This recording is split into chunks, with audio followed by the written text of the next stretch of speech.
పూసాయమ్మా ఎన్నేలా ఇక ఆనందంతో పులకించేను ఈ నేల అడవి పూలు పూసాయమ్మా ఎన్నేలా ఇక ఆనందంతో పులకించేను ఈ నేల మురిసింది మారెడాకు మెరిసింది మావిడాకు పొంగింది సిన్నవాగు ఇయ్యాల జరుగులద్దింది జిల్లెడాకు తడిసింది తమలపాకు కొండగాలి అడవిని పెళ్ళియ్యాల అడవి పూలు పూసాయమ్మా ఎన్నెలా ఇక ఆనందంతో పులకించేను ఈ నేల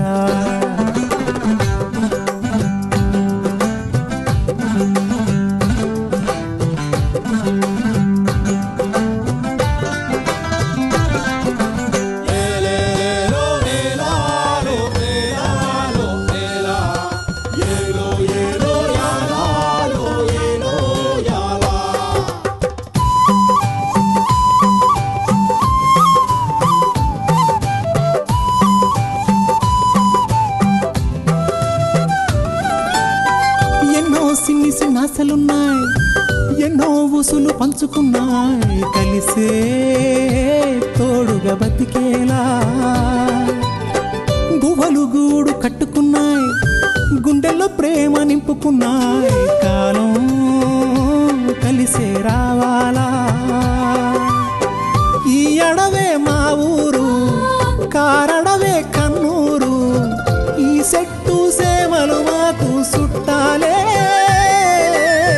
మాకున్న కట్టాలు తీరుత్తది అమ్మోరు మా పిల్ల జల్ల సల్లగా నూరేళ్ళు ఉండేళ్ళు దీయించు తల్లు మేరు మిలమిల సెలయేటి గలగల సిన్నారి నవ్వున నిలవాల కళ్ళ కపటాలు ఎరగని ఈ మంచి మనుషుల బతుకుల్లో తొలిపొట్టు కొడవాలా అడవి పూలు పూసాయమ్మా ఎన్నేలా ఇక ఆనందంతో పులకించేను ఈ నేల ఇక ఆనందంతో పులకించేను ఈ నేల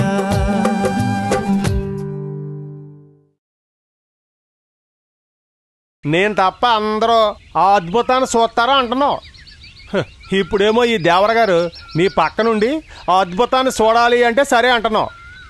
ఏంటో నాకేం అర్థం కావట్లేదు. ఆమెకి ఎక్కడ కోపం తెప్పిస్తారోనని నాకు చాలా భయంగా ఉంది. మా వాళ్ళు ఆవేశపరులు. కొంచెం వాళ్ళ ఆవేశాన్ని ఆలోచన పర్లేని మీరే ఎలాగైనా కట్టడి చేసి తెలివిగా ఆ త్రిలోచన వ్యూహాన్ని తిప్పి కొట్టాలి. ఇవి చేతులు కాదు రవి బాబు. తెలుసు. ఈ మందమతి ముందు మీ ఐఏఎస్ కౌంటర్స్ ఎందుకులేండి. మీరు కొట్టాలనుకుంటే చేత్తో కొట్టండి. ఏంటో ఈ మధ్య కర్రదెబ్బలు బొత్తిగా ఒంటికి పట్టలేదు.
అరే కూర్చోడా, అడగండి కూర్చో.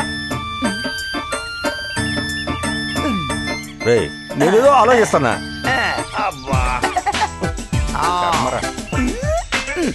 ఒరే దేవరా, ఇందాకటి నుంచి అసలు మనం దేని గురించి ఆలోచిస్తున్నావరా? నీ పిచ్చి గురించిరా కదా. మరి ఇందాకటి నుంచి నేను నీ పిచ్చి గురించి ఆలోచిస్తున్నానేంటి? అయినా కూడా నాకొక పరిష్కారం దొరికింది. ఏంటది? రాజమే తలూపుడికి తల మీద కర్ర ఇచ్చుకుని గట్టిగా ఒకటి కొట్టడం. అబ్బో. ఆయన శివుడికి ఈ చెవులోంచి ఈ చెవులోకి ఇలాగా బెమ్మ చెవుడి మొక్కను దూర్చడం. లచ్చన్న కోపానికి అత్తమాను సలనీళ్ళు తీసుకొచ్చి పోసేయడం. జిత్తుకి వస పోయడం. వసా ఎందుకురా? అస్సలు మాట్లాడ్డ కదా అందుకని. ఇక ఆ ఎర్ర నెత్తి మీద నీలగిరి తైలంతో మత్తన చేయడం. ఎందుకురా? ఒంట్లో ఏడు తగ్గించడం కోసం. అబ్బో. ఇక ఆ బండ ఒళ్ళు తగ్గడానికి కోసం అటుపక్క ఇటుపక్క సిక్కించేయడం. ఇలా శానా పరిష్కారాలు ఉన్నాయిరా. అబ్బో. మరి ఆ కోణంగి పిచ్చికి ఏ పరిష్కారం దొరకలేదట? కోణంగా ఎక్కడ ఆడెక్కడ ఆడు కానీ ఇటు వచ్చాడో చెప్పు. ఆగరా. అయ్య బాబోయ్, రోజు రోజుకి నీ పిచ్చి ముదిరిపోతుందిరా. రే, కోణంగి రాలేదు గాని లచ్చన్న వచ్చాడురా. లచ్చన్న వచ్చి చాలా సేపు అయింది కదా. లచ్చన్న ఏది ఎక్కడా? ఇదిగో నీ వెనకాల చూడు. అయ్య బాబోయ్. ఏంట్రా ఇద్దరు కలిసి ఎవరి కొంపలు ముంచడానికి ఆలోచిస్తున్నారు? ఉన్నదొర కొంప. పర్వాలేదురా, మీరు జనాల మంచి కోసమే ఆలోచిస్తున్నారు. పశువులం మాకు జనాలతో పనేంటి? అందుకే మాలాంటి పశువుల కోసమే ఆలోచిస్తాం.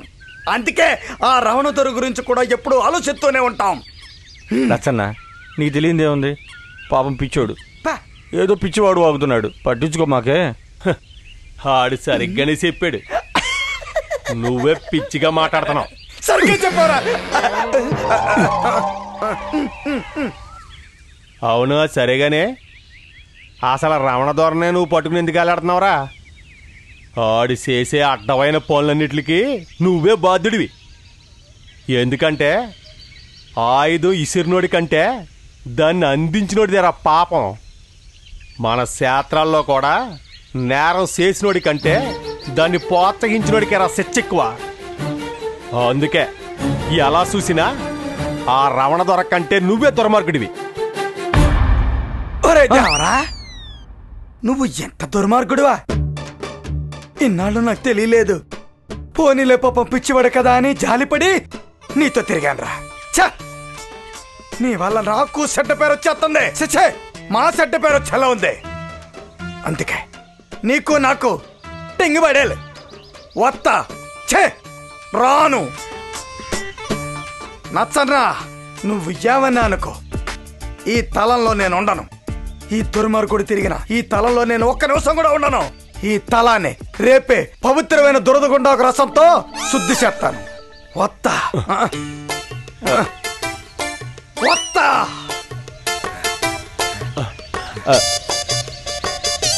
జిగ జిగ జం జంబాలే, జిగ జిగ జం జంబాలే, జిగ జిగ జిగ జిగ జిగ జిగ జిగ జిగ జిగ జిగ జిగ జిగ జంబాలే జంబాలే జం జం జం జం జం జం జం జం జంబాలే. High high. ఏంట్రా ఎక్కడికే చల్లగా జారుకుంటున్నావు?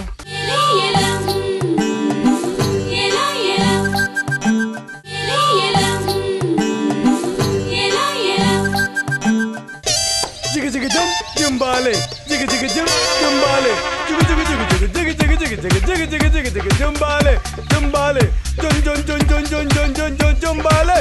High high. ఏంట్రా ఎక్కడికే చల్లగా జారుకుంటున్నావు? లచ్చన్న ఆడు పిచ్చోడు, ఏదేదో వాగేసి నీ దృష్టిలో నన్ను అనవసరంగా చవటం చేసేశాడు. నేనంత దుర్మార్గుని కాదుగా లచ్చన్న. కాదురా, నువ్వు అసలు అంత దుర్మార్గుడివి కాదు, పరమ దుర్మార్గుడివి. పుట్టి పెరిగిన ఈ గడ్డకే అన్యాయం తలపెట్టినోడివి. రై, ఈ నేల తల్లిని నాశనం చేద్దామని చూసినోడికి నెలల తరబడి నిన్ను మోసిన కన్న తల్లి ఒక లెక్కండ్రా. ఎరా, ఈ గూడానికి నువ్వు విలువివ్వకం, నీ జాతికి నువ్వు గౌరవం ఇవ్వకం. రై, కనీసం నీ తోటి మనిషికి నీ అభిమానాన్ని ప్రేమని పంచకం. కానీ పంచభూతాల సాక్షిగా మనం ఈ భూమి మీదకొచ్చాం అనే ఒకే ఒక కృతజ్ఞతను చూపించి ఆ పంచభూతాలపైనైనా బత్తిని చూపించరా. ఈ గాలి, నీరు, అగ్ని, వాయువు, ఆకాశం ఇలా అన్నీ నిన్ను చల్లగా చూసేటట్టు చూసుకోరా. ఎందుకంటే మనం మనుషులురా. సాటి మనిషి కోసం ఆలోచించు. బతుకుతున్నావు బతుకు, ఎదవ బతుకు.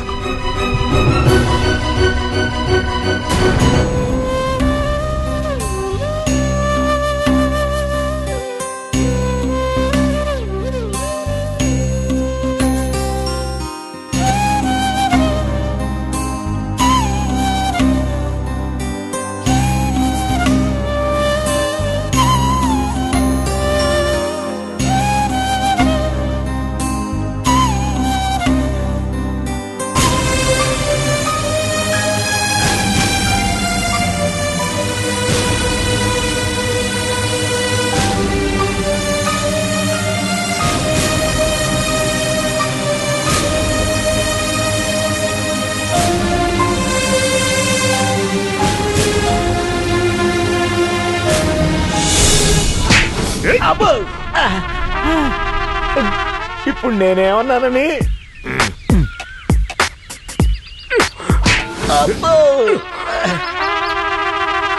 అంటే ఇక్కడ మేమేనా కొట్టలేంది?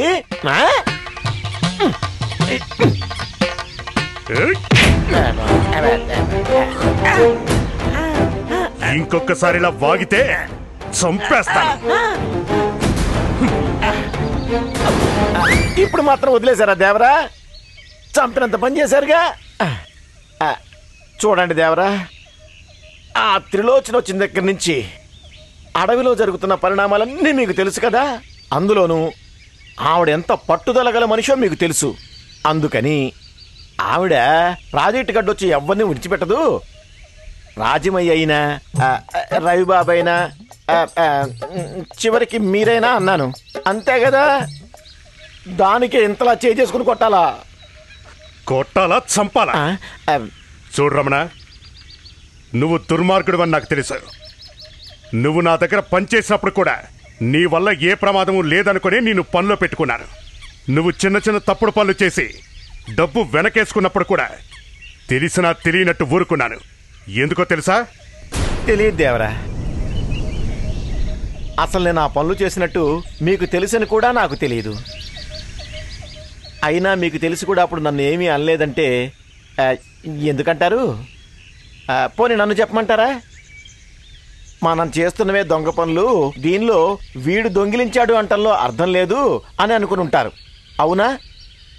కాదు, నేను సింహాన్ని. నేను తినగా మిగిలిన ఎముకలు నాకే గుంటనక్కవని నిన్ను వదిలేశాను. కానీ ఇప్పుడు పులిలా గాండ్రించినంత మాత్రాన నీ గుంటనక్క బుద్ధులు ఎక్కడికి పోతాయి? అర్థమైందా? బాగా అర్థమైంది దేవరా. ఏమర్థమైంది? సింహం పక్కన తిరిగినంత మాత్రాన నక్కలు సింహాలు కాలేవని. మరి నా మీదే కాల్దువేవి ఇప్పుడు? నాకు కూడా ఇప్పుడే కదా దేవరా తెలిసింది నీ నీతి వాక్యం. ఇక ముందు ఎప్పుడైనా కాలు దువ్వితే అడగండి. సంతోషించానే గాని ఈ ప్రాజెక్టులో త్రిలోచన్ నీకెంత ఇస్తానంది? వ్యాపారం తెలియని వారు దేవరా, అందుకే ₹1 ఎక్కువ ఇస్తానన్నారు. అదే మీరైతే నాకు ₹1 తక్కువ ఇచ్చేవారు దేవరా. మీరు కొట్టినా సరే దేవరా, నేను చెప్పేది నిజం. మీ ప్రాజెక్ట్ సక్సెస్ అవుతుందంటావా? ఎస్ అంటే సక్సెస్ కాదు దేవరా, సంజీవిని అని. తెలుసు. తెలుసా?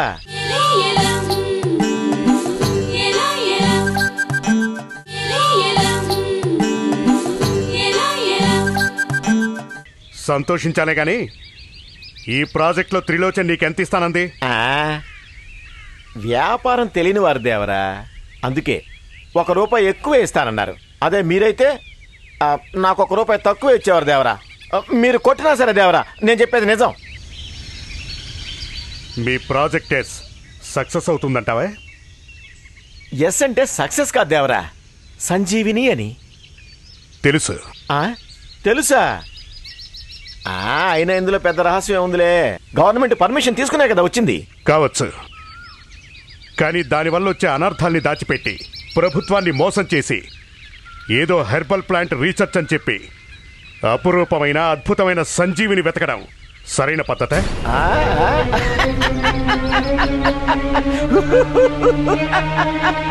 ఏంటా నవ్వు?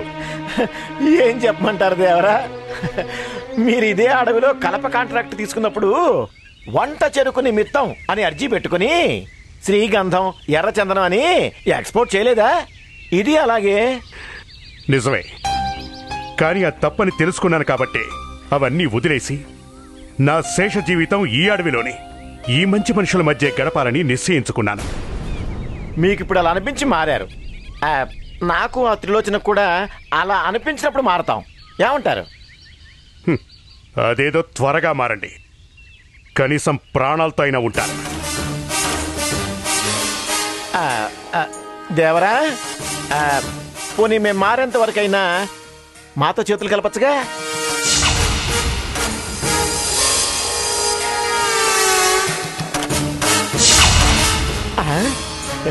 త్రిలోచన, మన ప్లాన్ సక్సెస్.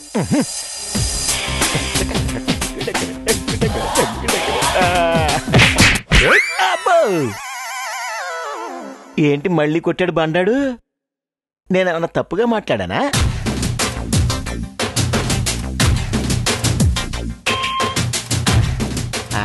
ఆడితో మనకెందుకులే, మాటి మాటికి కొట్టేస్తున్నాడు. మనం ఇటు వెళ్ళిపోదాం. అబ్బో,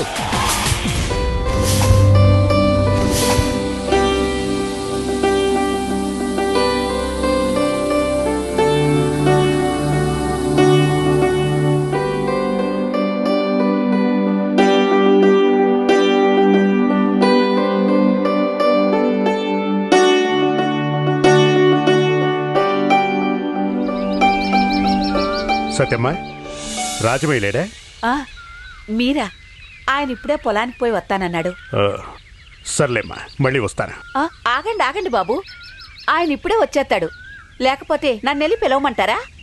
వద్దమ్మా, అంత తొందర పని కూడా ఏం లేదు. ఆయన్ని రానివ్వు. సరే బాబు, మీరిట్ట కూర్చోండి.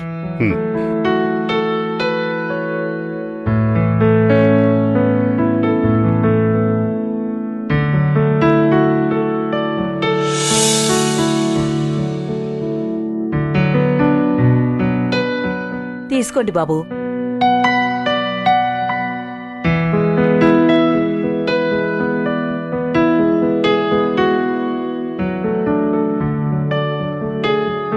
అయ్యా, రఘుబాబుకి సిరమ్మకి మనవెప్పుడు చేద్దామనుకుంటున్నారు?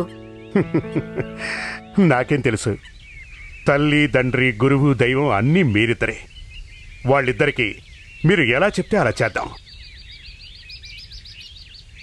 అయినా ఈ పెళ్లిళ్లు చేసే సమయంలో ఈ త్రిలోచన గొడవ గూడానికి ఒక శాపంలా మారింది.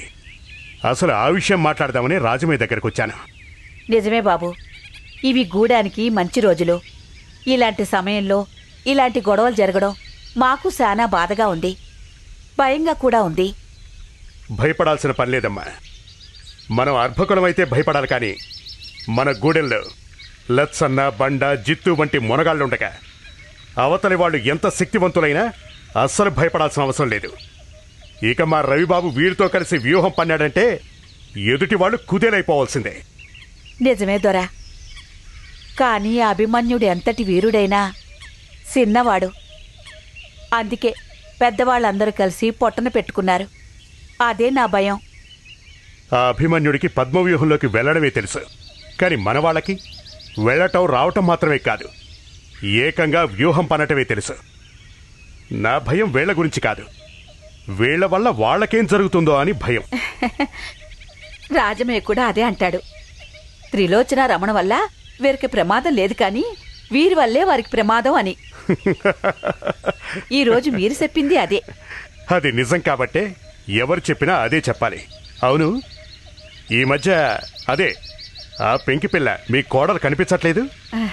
అవును బాబు, కమలి, మల్లి, నీలు సిరమ్మని తీసుకుని చిత్రాల గూడానికి వెళ్లారు. అక్కడ పెద్ద తాతగారి కొడుకు, అదే మా అన్నుంటాడు. ఆ గూడానికి నాయకుళ్ళెండి. అతని ఇంటికాడుంది. ఆ చుట్టుపక్కల అన్ని ఊర్లు చూసి 4 రోజుల్లో వచ్చేస్తామని చెప్పారు. త్రిలోచన దృష్టి ఇంకా వీళ్ల మీద పడలేదు, లేకపోతే వీళ్లను అడ్డు పెట్టుకుని ఆవిడ మనల్ని బెదిరించేది. బెదిరిస్తే పర్వాలేదు, ఏటు వేస్తే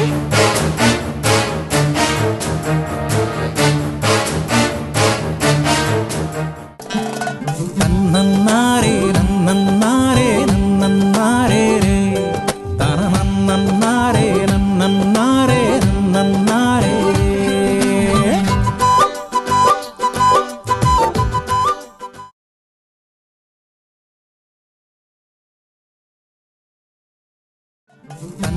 నారే